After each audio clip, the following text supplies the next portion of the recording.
Many students are tricked over this simple fourth grade skill. Let's see where that's happening in this question. In the triangle ABC, angle B is a right angle, and the length of side AB is 24 inches. If cosine of A is equal to 8 over 17, what is the area in inches of the triangle ABC? Now, to find the area of a triangle, we have to do base times height divided by 2. So we need to find the base and the height of a triangle, and let's go ahead and label that. So we have a triangle that's called ABC, where B is the right angle, and this is A, and this is C. We can flip-flop them, so it doesn't really matter where you put them. But since AB is 24 inches, we're going to label that 24.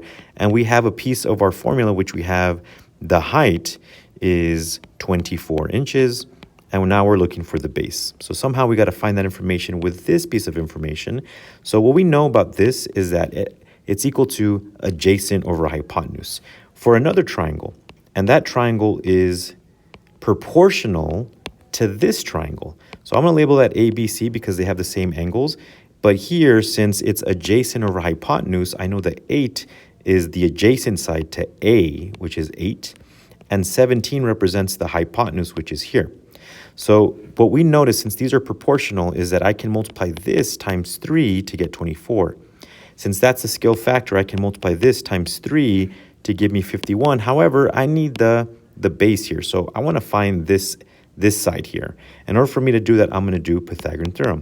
So I get a squared plus b squared equals to c squared. I get 8 squared plus b squared is equal to 17 squared. And I get here 64 plus b squared is equal to 289. When I subtract 64 here, I get b squared is equal to 225. When I take the square root, I only look at the positive side, and that's equal to 15. So this is 15. And again, in order for me to go from here to here, since it's proportional, I'm going to multiply that times 3, which is 45.